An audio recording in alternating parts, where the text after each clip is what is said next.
If you've ever thought about starting a podcast for your own business, or maybe work in the podcasting industry and you just kind of want to know what it's like behind the scenes, you're going to want to stick around for this one. Holly Shannon is not only the best-selling author of Zero to Podcast, but also the producer and host of Culture Factor 2.0, which explores the company cultures of today and what businesses are doing to adapt very quickly. Holly also has a tremendous passion for podcasters of all levels and also gives us all some strategies that we can take our podcast to the next level. So get ready for takeoff. Thank you. Thanks for having me, Chris. Thank you for having me, Jim. This is great. I ate all the cookies and milk in the back, so there's none left.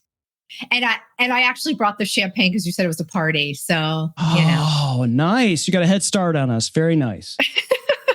Yeah. So Holly, you actually are now living in where I grew up, the Washington, D.C. area. So Chris and I always have fun talking about the Washington football team. So now I know you're a recent arrival to that area from our conversation. So we'll see. Maybe you'll like the football team. Maybe you won't. But be nice to do a live event, right? Yeah. Oh, geez. Yeah. Well, you in your position, maybe prior, you did that, right? You worked in the event space. Maybe you could talk a little bit about that, because that did lead you to where you're at now and writing the book and being involved in the podcasting space. Yeah, so I had always been in the event space. I've done trade shows, conferences, boutique hospitality, very large events, and very small curated ones that are for like the C-suite board level retreats. Had a history of that. And then I got into doing more of the marketing strategy, which I did towards the tail end of last year and into this year. That was really great. Actually, it was with Auberge Resorts Collection, really great team of people. They have like 25 properties. I really got to work on my my strat side of marketing, which is really fun, really understanding, the why and the end game and the goals. So I got to do that. And then COVID hit and the whole event industry and hotels, everything took a nosedive. So I actually got into podcasting a bit by accident and have come to really enjoy it and thought, this is really great. It's such a great marketing tool. And so I have built out of it the ability to get businesses, B2B and individuals into podcasting, because there's so many great benefits to it. I just love it so much. I could sell it all day long. I think it's really great. So that's sort of the trail. My road was never linear. It was always a little bit of that, but it's all good. Yeah, I mean, you were meant to be here, right? Who knew? We weren't in control. We didn't know that we were going to have this pandemic, and it sounds like you're absolutely passionate and happy where you're at, which is awesome. So, did you? When you were in those spaces, when you were doing what you were doing there, what exactly got you into doing podcasting? Did you have those relationships from what you were doing prior and said, hey, I'm going to see now that COVID is happening, how I can work with these businesses to help launch their podcasts? Actually, no, that would have been an easier way, but it just didn't happen that way because a lot of those businesses imploded, at least for the time being. So what I did is I leaned into my other marketing sides. I like to joke I'm like a Swiss Army knife in business and marketing because I have a little bit of expertise in everything. And I really just dove into the content creation side of it, the branding, all the other elements that come with the work I had done in the past. I had done it live and in person, experiential events, that type of thing. And then it was translating it to the page. It was translating it to the voice. So I built out content for a lot of websites and had learned that podcasting would be a really good tool for companies. Got into it. I was actually working with a startup that was looking for a pull marketing tool. So it was a great fit. And I created the podcast. The conversation in the podcast is about company culture. And that wasn't necessarily my area of expertise, but the thing that I've learned is that in podcasting, and it's what I teach now, is you don't have to be the expert, right? Like you need to be curious and you need to be open to conversation, and you need to highlight and find the best people that are open to having that conversation because they're boots on the ground. They have the chops, as they say. So it's just finding the right people and hopefully asking the right questions. I think I do a pretty good job of it. I've definitely gotten the podcast up to a really good level now. I'm happy to say it reached a top 10 spot with FeedSpot, and it's ranked globally in the top 3%. So I think I've found the secret sauce, if you will. But I just really liked podcasting and the direction that it took me, and ultimately doing all the writing that I do with content. It was sort of a natural progression to start helping companies do that and to write a book. It doesn't seem like the obvious path, but it actually is. So you already kind of, I guess, liked writing, doing that sort of thing, but then you got into the audio.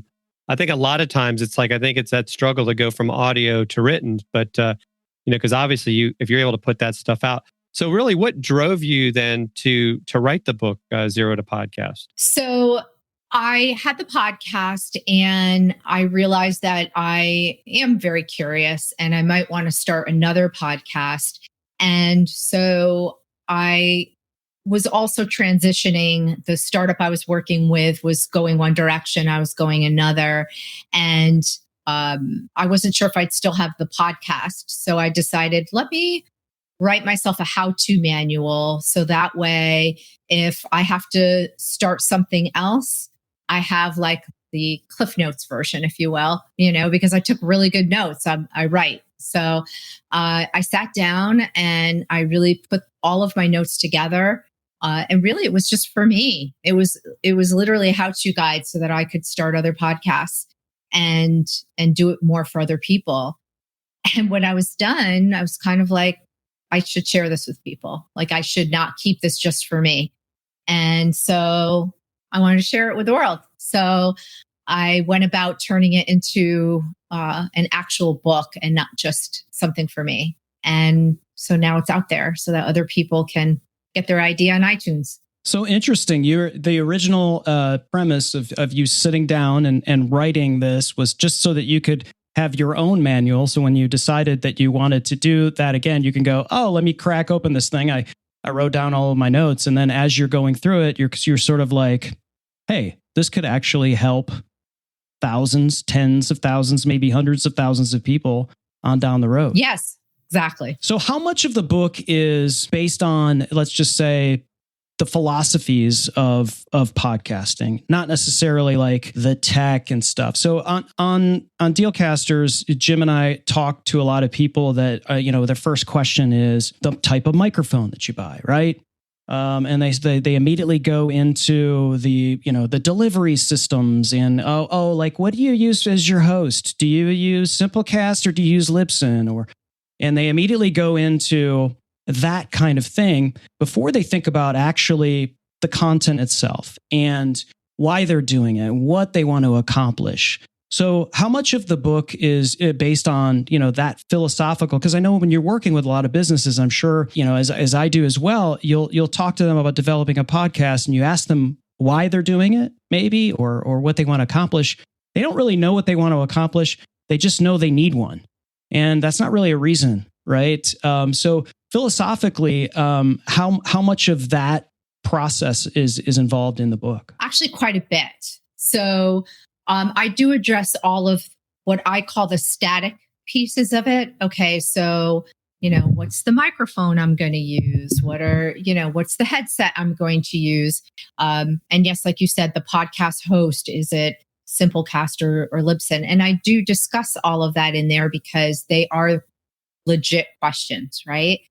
But to me, there's so much more. And so when I addressed this book, I took it from the standpoint of, well, I was new to podcasting and I needed to know more than that. I had imposter syndrome. I wasn't sure about interviewing. I wasn't sure about social media and all the other things. So those components I needed to address in there because I lived through it. Like this was real. And it wasn't, I tell people the reason why the book I feel is very genuine and really heartfelt is that I didn't have experience in audio when I started. And so I designed this book with my personal mindset where I was. So no technical expertise in the area, didn't have money to throw at it for big fancy equipment, didn't know the first thing about how to do a podcast or what an RSS feed is, which is real simple syndication. I didn't know any of this stuff. So it was really written from a very raw and genuine newbie. I have no clue what I'm doing, but I want to have one position. So I made sure to tap into all of that conversation in there. I'm on Clubhouse often, and I do clubs there where I talk to aspiring podcasters, whether it's for business or individuals. And then we dive into some of the other important topics that I cover in the book, like that magic is in the niche. Like you want to get that niche right. You want to drill down your podcast because it's not for everybody. Even if you think it is, it's not for everybody. So you could say, I'm doing a podcast on health and wellness, and it's for anybody who's age 18 to 85 because they all care about health and wellness, but you're not going to find your audience. So if you say, I'm really into really interesting modalities like in the wellness area, like mushrooms and CBD and, things like that, then you're starting to already drill down. And so who is your audience? Do you find the people most receptive to that are maybe more like between the ages of 20 to 40? Like we start to drill it down. So that's for like maybe an individual. For a business, I am always asking the why. Why do you want to have it? Because there's work that goes into it, but it could be really beautiful work. And it could be something that could be a tool that builds company culture. It could be a tool to really highlight the thought leaders that work in your company and to get them future keynote speaking positions. It could get them a TEDx. I mean, if they learn to speak and interview well and be a part of that community, they could build a conference from there. They could build a virtual conference if we never get out of our house. So there's a lot that can be done. And those are things I address in the book. I bring those questions up. I dive into there so that they're thinking about the big picture at the end, what they want to do with it, and the refined picture of why they're starting. So Holly, now that you've written the book and you've had some time, are there things now that you're like, I almost need to go back and like write the second edition, and these are some things that I wish I had put in the first edition? Are there any things like that you have discovered? It's funny, like you were saying, you have some new tools that you use too. Lately, Descript, Hello Audio, there's like a lot of new kids on the block, right? And I think if I did another iteration of the book or the next copyright or whatever, I might address what some other softwares are doing out there, but there's only so much you could keep up with the tech piece of it in a book because it's ever changing. I do a section, there's a chapter on editing, and I use GarageBand as the example in there. I could do examples to 5 different types of, there's Pro Tools, Audacity, GarageBand, there's all kinds. But at some point, you have to just pick one, give them a taste. They might have to go to YouTube University for a little bit more, do tutorials, and there'll be new kids on the block that change the way we do it. So perhaps there'll be another version at some point, or maybe there'll be sections that I dive deeper into. Like, for example, for businesses, I really could practically write a book about all of the different components of building one for a company and the why behind that. So I probably could do podcasting for B2B and have it be its own separate entity. So zero to podcasting business. I don't know. Exactly. There you go. There you go. Right here on Dealcasters Live, you find out the next book from Holly Shannon. It just made just it. now. We had Mitch Jackson, the streaming lawyer, on a few weeks ago, and he wrote a book on mastering social media. And the reason why I bring that up is it's somewhat parallel to what you're talking about. If you spend too much time writing a book and you're too involved in the tech, by the time it's published, there's some outdated stuff in there, right? So it sounds like you really spent an inordinate amount of time on the mindset, on developing the plan, on all of that. And I think one of the things that, as a podcaster myself, and where I also work with podcasters, I find that it's sort of a lonely thing. And I think a lot of content creators, especially early on, it can be very lonely because you record something, you've got it in your, you've got your MP3 and you upload it to your host, and then you sit back and maybe you shoot out some audiograms or whatever in your socials, and then you don't hear a peep, and you poured yourself into this thing, right? So how do you work with someone that, you mentioned imposter syndrome, and, there's also, a lot of people that compare themselves to, especially in the content, when you're looking at subscribers and all that. But in podcasting, it's a smaller pool, right, than YouTube channels. And, but it can be very lonely. So what's your take on that? And how have you maybe historically worked with people that are battling those kinds of things? Those are all really good questions. So I think that when you're doing something new, I think there's always a certain measure of imposter syndrome. I usually try to say that the more you interview, the more you work through that, and then you don't have it anymore. It's kind of like lifting a weight. I always say the microphone is a hand weight. Like, you have to keep lifting it up and speaking into it. And before you know it, you're not thinking about that anymore. Then you start to think about, who could I interview? Like, that's another really great thing. Yeah, there's some loneliness, but like I love when I can sit and I can strategize for myself. Like, who do I want to interview, or to be spontaneous? Like, I read like a really cool article on LinkedIn about somebody, or I just hear about something, and I could like immediately click act on it. Like, I could just cold email that person, cold DM them, and ask them to come on the podcast. And being curious, like, you can interview so many different people. It's ridiculous. Like, everybody says yes to a podcast. So it's just a great way to meet people. Hell, if you're on a job search, like, it kicks doors in. Like, you can talk to people that would never even look at your resume. So it's just such a great tool. I think it does have its share of loneliness. I suppose if you do a podcast with somebody, like if you have a co-host, you'll have like that relationship like you guys have, where you can sometimes interview people and then sometimes just be the two of you having conversation. So that might be a way to not feel lonely, or maybe you have somebody who's really good at the social media strategy, so you can have somebody to work with on that.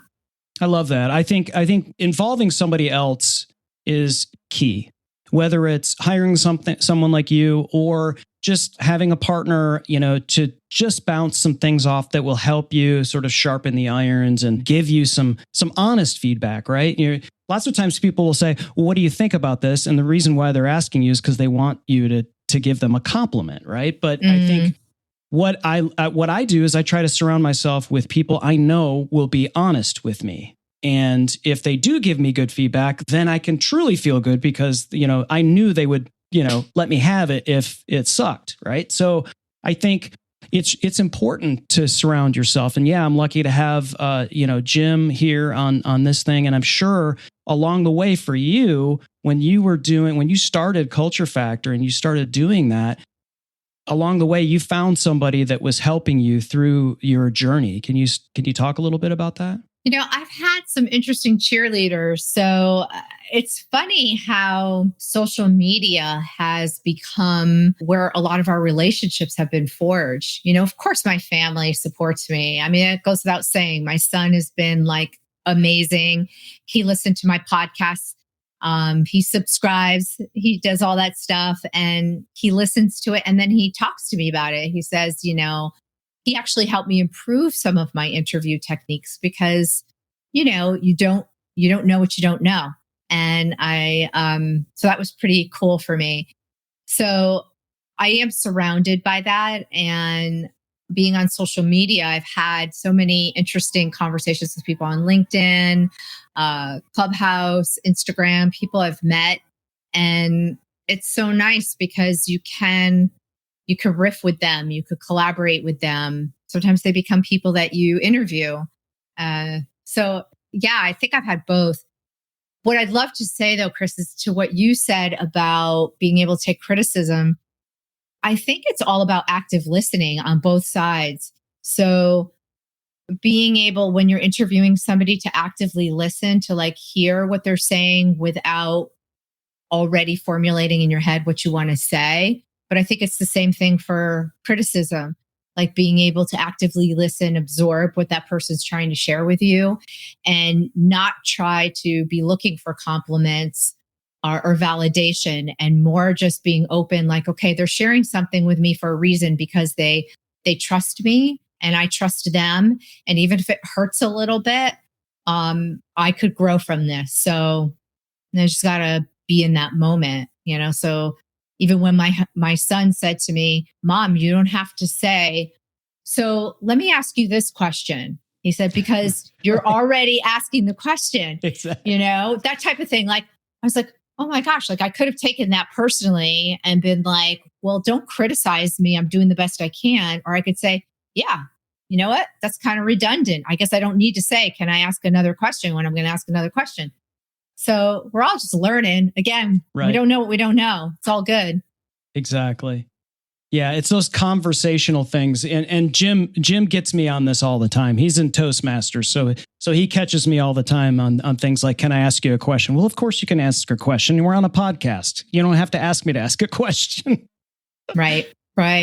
So Jim, you have to teach me some tricks. Yeah. So Holly, another example, I guess you were talking earlier about like whether you have a co-host or not. So I know for me with this show and with the live show I've been doing since 2018, having a co-host in a sense puts you have an accountability partner. Have you had that, or have you found that sometimes can be a challenge if you're solo? Because it's really easy to say, well, I know I should be getting a podcast out, but got some other things I got to do right now. I have to say, I'm one of those people that, you ever hear that saying, if you want to get something done, give it to someone who's busy? I just get stuff done. Like I'm a creator, like I'm constantly creating. So I just get stuff done. I'm also of the school of thought that good is better than great. And I will put something out, even if it's not my finest hour in terms of editing or just something about it's not perfect. I just, in the essence of keeping the content and the rhythm going and keeping the audience happy that they're receiving something every week, because I told them it'll be there every Tuesday, I just do it. I have to admit. Yeah. Right. No, that's great. And one of my favorite sayings, Chris has heard me say this before, the P in perfection is poison. So I think it's great that you actually feel like I don't have to be perfect. I'm good is better than great. I like that. That's a new one. I hadn't heard that before. Good is better than great. But you're right. Get it out there, right? Because just the fact, like even the fact that you wrote this book because you wanted to help other people get started, right? I mean, it started out as like, that's a brilliant idea. I mean, I think a lot of times Chris and I fall into that. Like we have all this information in our head and we can talk about it. We've done Clubhouses or we've talked about Amazon Live, but it's like, we need to write something down or we need to do a video so we can, so we don't have to keep repeating. Are you right? You don't have to keep repeating yourself. Just go read my book. True. Yes, go read my book, everybody. Yeah, no, you should write an ebook. You guys are next. Yeah, I guess it's kind of hard to write a book when you're on Clubhouse, right? So it's you got to set parameters for yourself when you get yourself involved in it. And I love how we've touched on all of these sort of elements of mind junk that keep people from starting something. And it could be a podcast, it could be a YouTube channel, it could be writing a book, it could be a a blog even, right? Yeah, I know it's 2021. There's still people launching blogs every day. But when it comes to podcasting, there's around 2 million podcasts, but like a third of them are really active, meaning, putting content on every 90 days. And I think a lot of people, they see podcasts as being, the hot thing, and they think they're maybe late to the game. And they think, oh, well, I wish I had gotten my podcast started 5 years ago. It would be just so big right now. And especially in the last year, there was a lot of people that launched a podcast, but are now fading away after, pod fading after 6 or 8 episodes. When you're working with businesses, and by the way, go to hollyshannon.com if you want to work with Holly, to individuals and businesses that want to work with Holly. But when you're working with these businesses, how do you keep them moving? Like you just talked about, moving forward, not, pushing past perfectionism. And really some of it is, how do you get the content if you're not necessarily guest reliant? And so how do you work with a business? Obviously it varies depending on what the business is. But I'd be curious to find out how you stop them from fading after so many episodes. That's great. I love this. So first of all, a podcast is such a great marketing tool. So let's just say we're starting from a place where this business says, we think we'd like a podcast. And we're not 100% sure, but we think we want a podcast. Talk to us about it. So the first thing that I would be asking them is, what is your goal ultimately with it? Is it just to have a podcast, or do you have sort of that long-term game for it? Are you looking to have virtual or live conferences at some point? Are you looking to build some sort of thought leadership tour?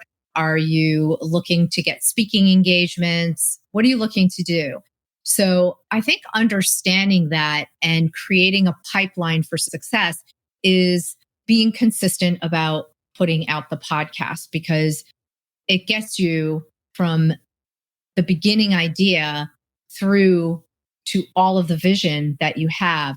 So let's say you want to highlight the thought leaders that work in your company. You have all of these amazing people that work for you, with you, and around you. And you want to start sharing what you're doing, trends, conversations you're having. You want to share it with the world, right? Like you want everybody to know what you know. Kind of like you go on Clubhouse and you're sharing with the world everything you know. So now you're specializing. It's your own conversation. It's your own story. And you're highlighting all of these great people and really showing them for the expertise that they have. That makes them appealing now. So now people have heard them speak and be interviewed, and they'll get asked to be on other stages. I mean, I got lucky. I got asked to be on 2 stages this past February. So it happens once your voice is out there and people hear you and they know that you know what you're talking about. They invite you to speak on platforms. So what does that do? That elevates your brand. That elevates the individual. That makes people want to subscribe and download past episodes and listen to what you guys are talking about. It lets you build things. Maybe you're going to build an ebook, like I was saying about for you. You're talking about all different things. Like each of the people that you interview could be a chapter, and you could be creating content that also builds on your brand. Again, conferences is, maybe another step. The complete flip side is, if you don't want to do something publicly on iTunes, you might say, we need something to rally around. Like we want to build our community within our company. We want to enhance our company culture. So we want to build an internal tool. So you can create, I call them privately integrated podcasts. And it allows you to highlight different things happening in your company. Because let's face it, nobody's opening that email that you sent with the company newsletter. Nobody, right? So if you have a way to highlight different things happening in the company and the personalities and the lives of the people to work with, so you become closer it's kind of a cool tool. And if everybody's involved and you have a team of people, you start to build some muscle around what the brand is really about. Because now everybody's contributing towards, well, what are we talking about? What are the topics? How are we covering this story? Who's doing editing? Who's going to do, the audiogram? And it becomes collaborative. So when you collaborate, you're building community. So there's so many things you can do for a business with a podcast. Yeah, sure. I love that. And not once did you mention downloads. It's why whenever I work with someone, I say it's 6 months, because you'll know before then, and think, but it's a bit of a long game. It takes a while for the lights to come on everywhere and for you to start to get into, 40, 50, 60 countries, and getting that activity. I mean, you're basically available in all of these countries, but people don't know who you are just yet, maybe. And so, I think a lot of people, when they say they first launch a podcast and they want to monetize, right? Mm-hmm. And that's a reason, and if somebody says, I want to start a podcast to make money, okay, now how are we going to do that? And also, got to be patient. Unless you got a really good idea, okay, then maybe it happens a little quicker, but it really is a bit of a long game. And I love how you touched on all of these things like community and the internal company aspect. And, how many times did we work for companies and historically where it's just like, oh, look, it's blah-de-blah month, and here's this thing, go to our internal web portal and read an article. Nobody's going there, right? Nobody's reading those emails. If you do something original and you're actually interviewing someone and that person in the company's on it, what are they going to do? They're going to tell everybody about it so that they'll listen to it. And so you're getting more activity, you're getting that different kind of energy. And so I love how you're not just dwelling necessarily on the downloads, which if you keep at it, like you said, I love another thing that you said was the microphone is like a dumbbell, right?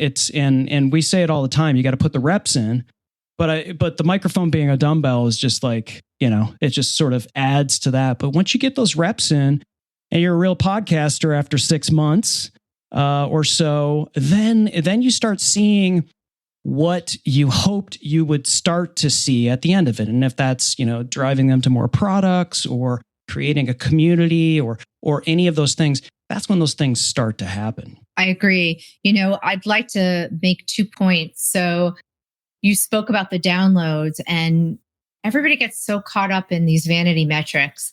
So let me ask you a question. So you're a company and you want to have a podcast, and everybody's like, well, how do we get 100,000 downloads or, some number, some arbitrary number that they picked up on the internet and they think like, I have to do this. So my question is, okay, so if you have 100,000 people and your goal is to have a conference, okay, if that's all your goal is and they're not engaged because you're not putting out good content because you don't care enough about what you're doing, you're just focused on the numbers, then you're going to have 100,000 people that stopped listening to your podcast a long time ago, but because they subscribed, it's automatically coming to their phone. So it's not even a real measurement of where your community actually is. So would you rather have, 1,000 completely engaged listeners that are interacting with you on LinkedIn, that are subscribing, that are rating and reviewing, who are writing into your company, and that are willing to pay a very high ticket price, by the way, very high ticket price for that live event that you've put together that is, a mastermind retreat where they're going to have, really great things to learn when they're there. Some of the best speakers you have will be highlighted there.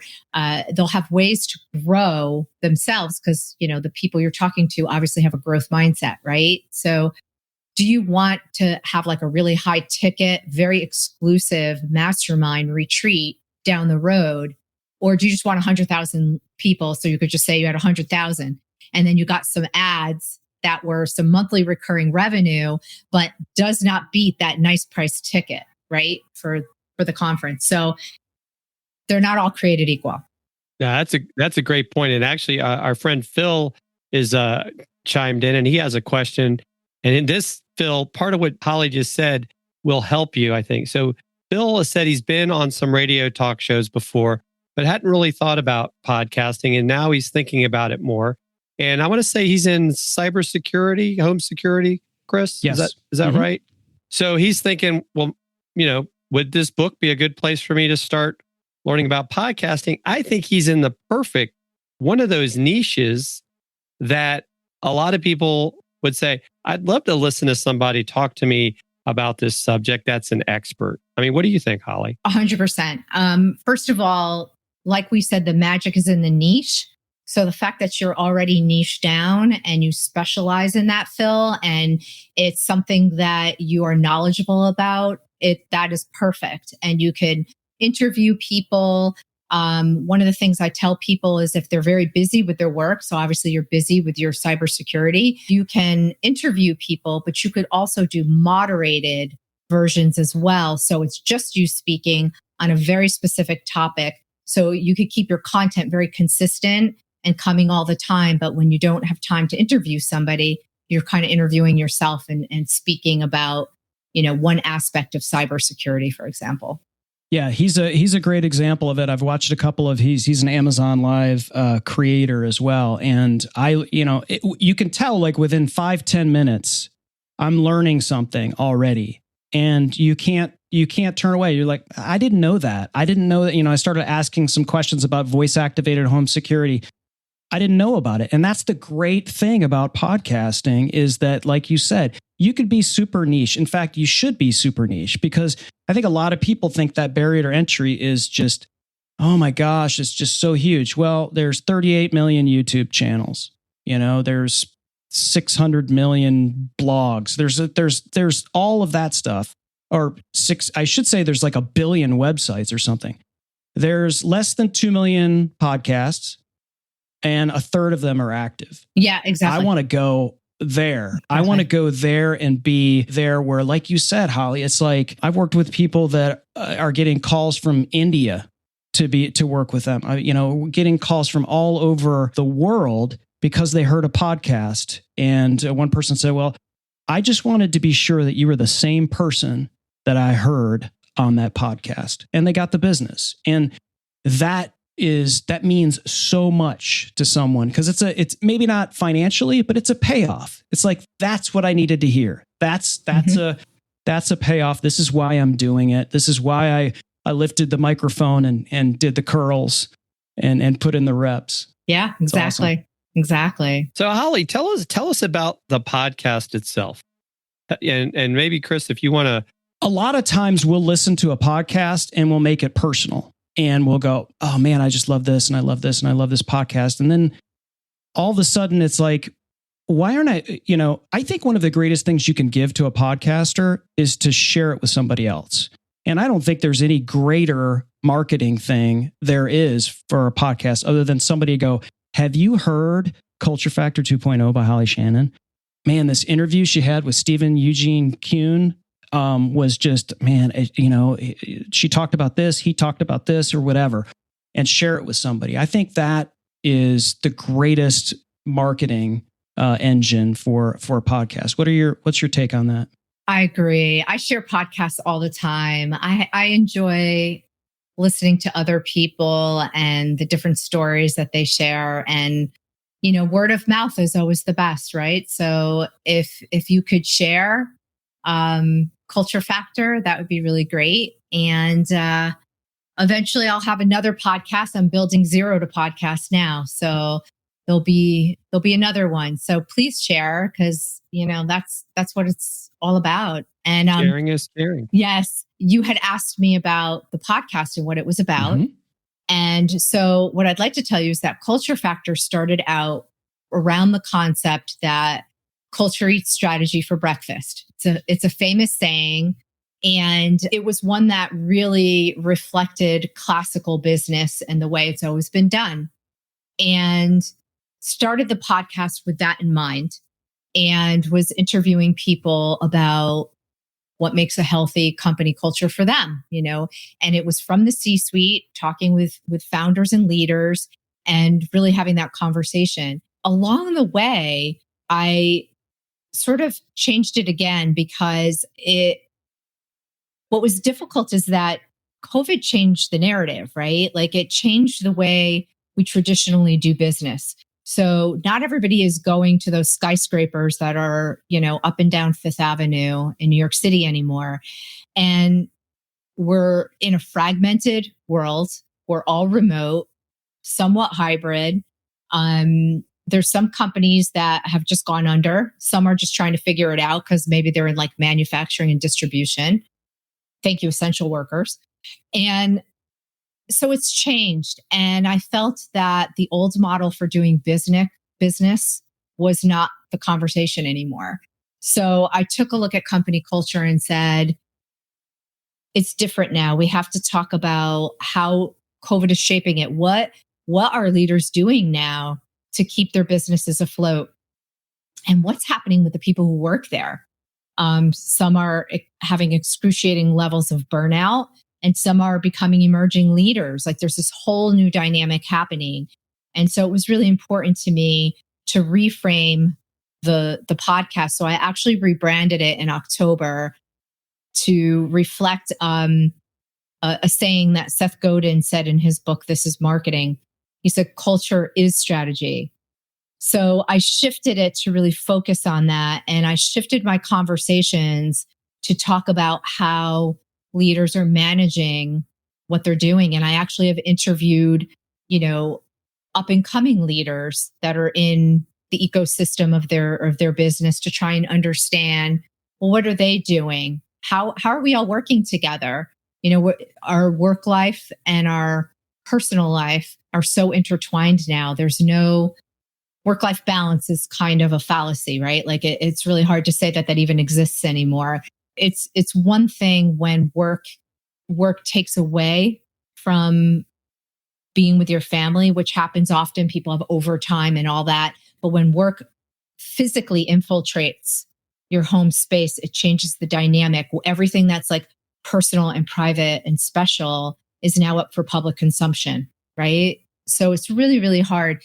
So that's been the conversation. And then I recently had thought that I almost want to take a slight break from it to watch the next iteration of company culture, because now that we're getting vaccinated and there's hope in the future, what businesses will go back to brick and mortar? What businesses will adopt fully remote?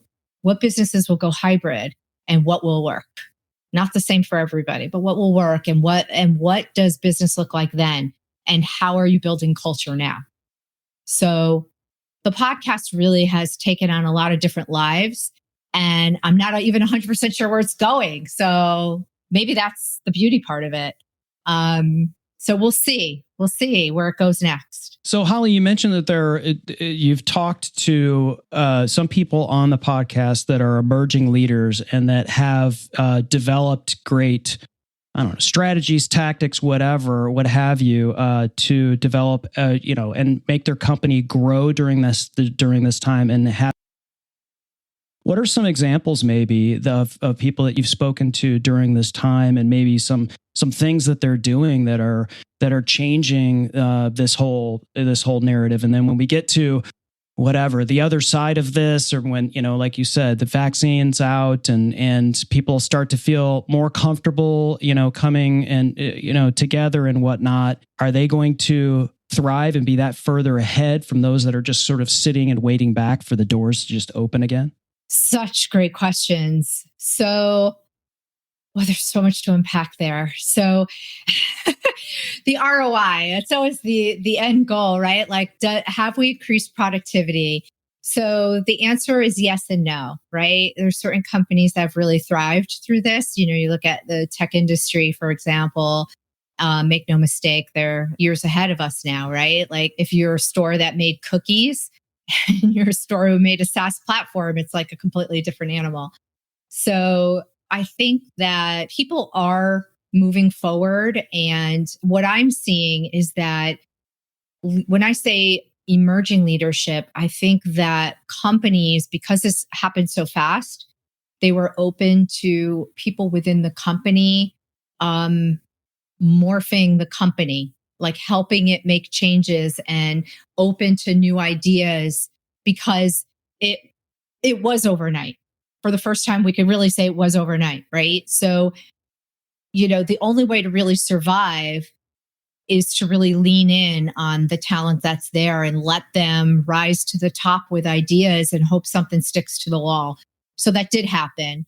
There's just been a lot of people who are rising. And that doesn't mean by age. When I say emerging leadership, I don't necessarily mean that like the youngest are thriving, because actually what I'm seeing is a unique dynamic, that people that were starting to be looked upon as aging out of certain communities, businesses, are now being looked at a little bit differently, because they bring a different experience to the table about how to maintain relationships, how to communicate, how to cross mentor.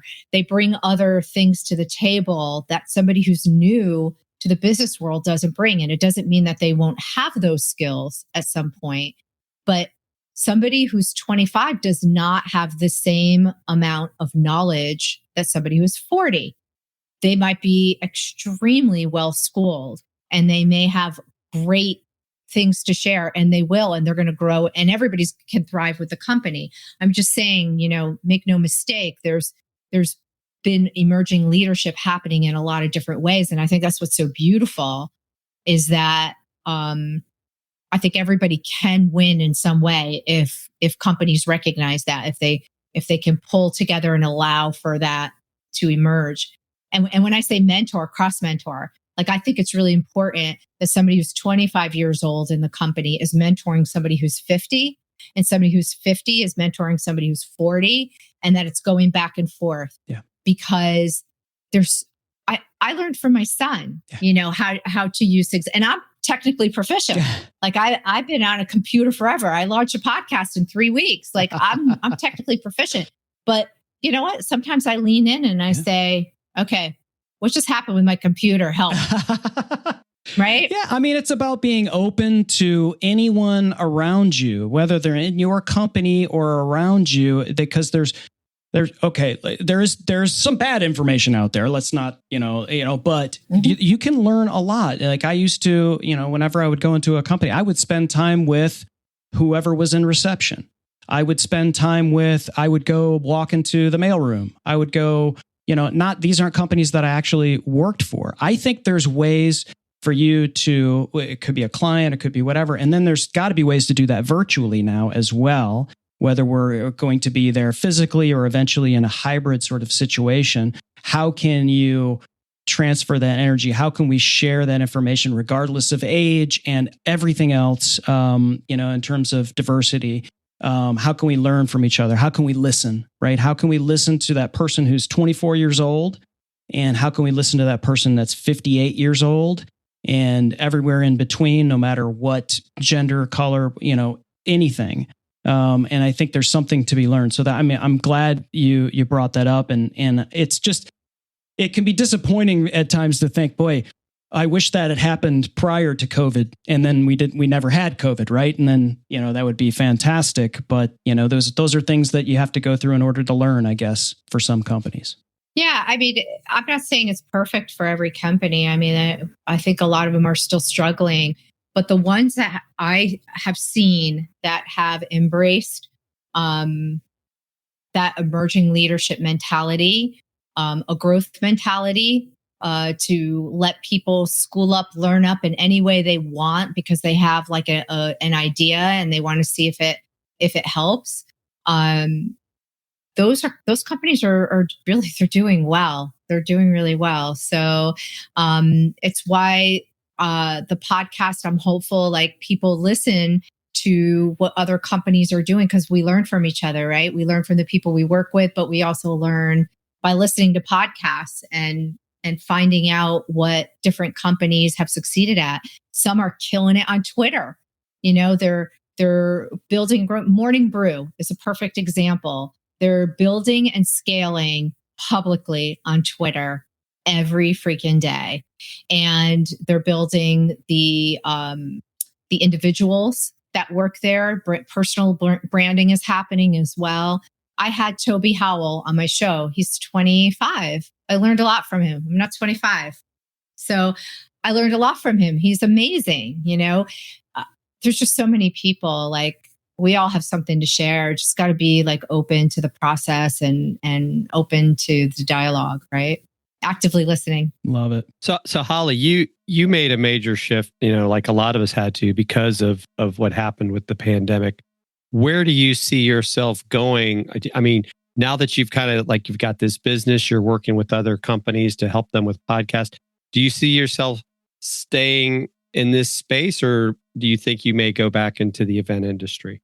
It's probably the second time I've watched the event industry have its struggles. So I'm a little reluctant to put all my eggs in that basket again. I'm not exactly sure. Right now I'm building, this is like my passion project is, the audio excellence and building for businesses and individuals. I think I can see this actually morphing to a bit of an agency model. I actually have been approached to possibly buy what I've built type of thing, but I don't know, which would leave me open to building something else. So I don't know. I'm kind of open right now. I think like I say, I'm a bit of a Swiss Army knife. So we'll see. I don't know if I need to build it out more and make it something bigger, like a full service, for lack of a better way of putting it, agency where, I can bring other talents in and we work together to create, great products. Or what? I don't know. What's next for Holly, Shannon? What do you guys think? I'll ask you. We'll have you on later, and then you could share all the fantastic things that have happened since we stopped, right? Holly, thanks again. It was a pleasure. Like I said, when you and I had that conversation a few weeks back, I said, yeah, we got to get you on here because you got a great message to share. So thanks again. Thank you. Thank you to both of you. This was really, really great. And I enjoyed being on Dealcasters Live and my first maiden voyage into Amazon. So thank you. Thanks, Holly. Thanks for being gentle. And thanks for everybody listening, and Phil for your great question. Thanks. All right, everybody. We'll see you next time. Don't fear the gear. Thanks for listening to Dealcasters. Congratulations. You've taken another step forward in your content creation journey.